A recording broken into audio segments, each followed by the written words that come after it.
Salam, kanalıma xoş gəlmisiniz. Baxmayaraq ki, bugün bazar günüdür və məktəb yoxdur, amma mən yenə də tez oyandım ki, dərslərimə daha çox vaxt ayıra bilim. İmtahana artıq 2 aydan da az bir müddət qalıb, ona görə də dərs yükü çox artıb. Məsələn, əvvəl blok fənlərinə daha çox vaxt ayıra bilirdimsə, indi daha çox buraxılış fənlərinin təkrarına fokuslanıram.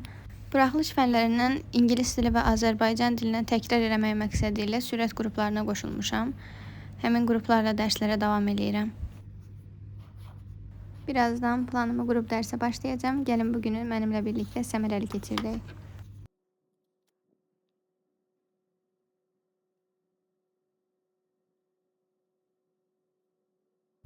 Dərslərimə Azərbaycan dilindən sürət qrupunun ev tapşırıqları ilə başlayıram.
İndi isə riyaziyyat işləmək istəyirəm. İlk olaraq ev tapşırığımı, sonra isə təkrardan yazacağım. Ev tapşırığım ikinci hissədən loqaritmik xassəsi mövzusundan ətraflılardan 20 sualım qalmışdı. Onu işləyəcəm. Bir də üslü və loqaritmik tənliklərdən 120 sual.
saatı bitirdim. Saat 5'te başlamışdım işləməyə. Saat hal-hazırda 14-12'dir. Bilmirəm, mən gec işləyirəm yoxsa necə. Bu qədər səhifə yazmışam. Bu üstü və loqaritmik funksiyalarının adıdır. Buradan da üslü və loqaritmik tənliklər başlayır. İndi bunu yoxlayım.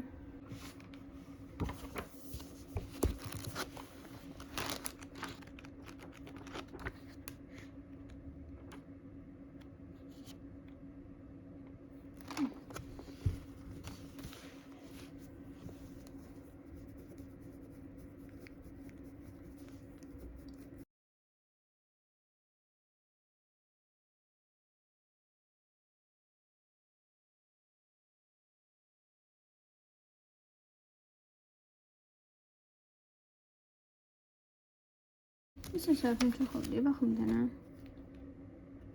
Hansı səhvdə burada yoxdur. 1, 2, 3,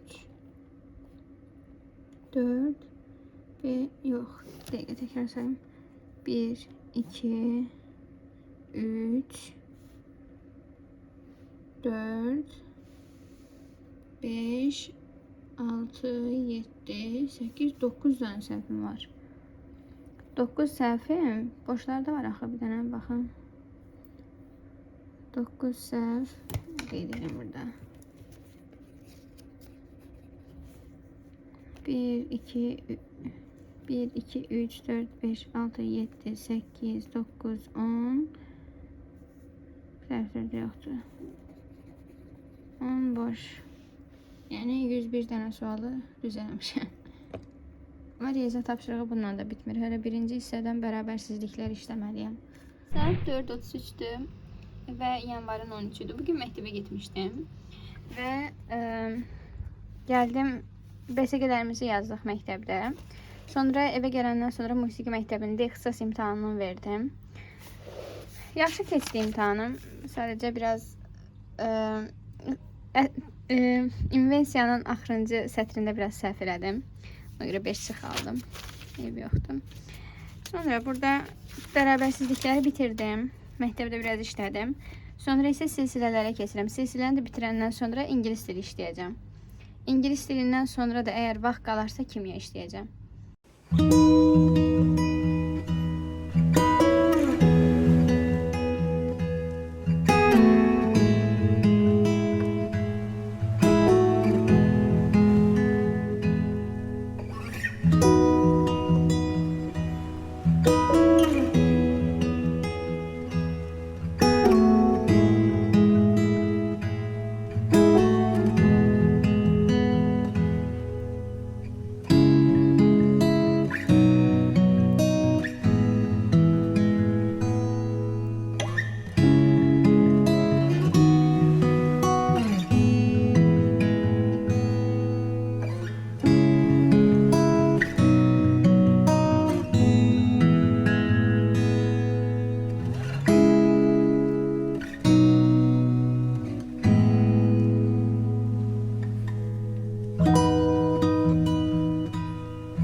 İngilisindən indi bir dənə esse yazacağım. Bir dənə yox, bir neçə dənə esse yazmaq istəyirəm. Yeni bir günlərdən salam. Saat hal-hazırda 1:13-dür.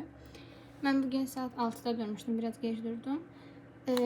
Və ingilis dilindən pronoun işlədim biraz. Sonra yatdım. Sonra isə indi fizika işləyəcəm ikinci hissədən.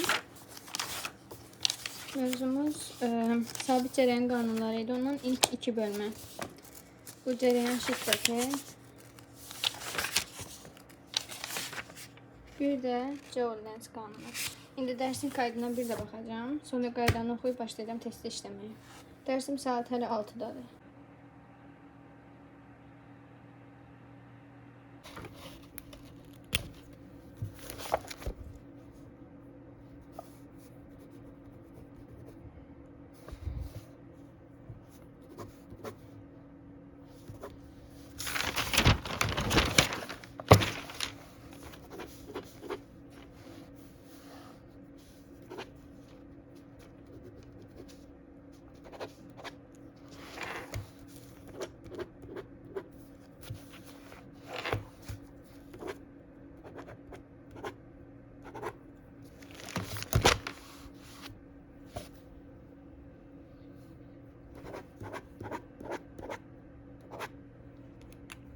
Müəllimin konspektindən oxuyum, öyrənim, sonra testə tətbiq eləyəcəm.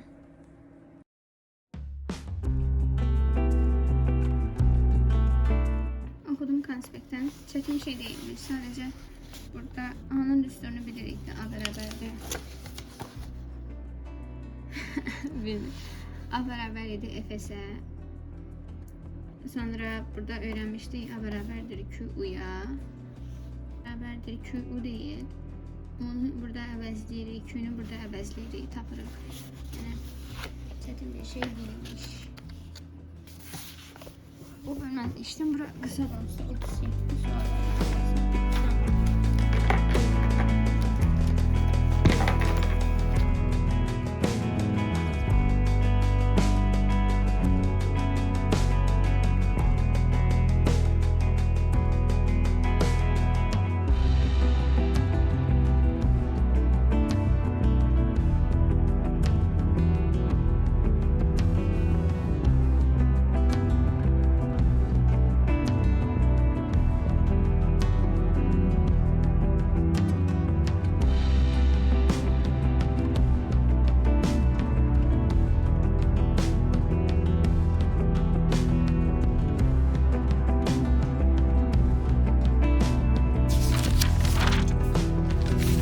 Videom bu kadar idi. Ümid edirəm bəyəndiniz. Yeni videolarda görüşənə dək hələlik.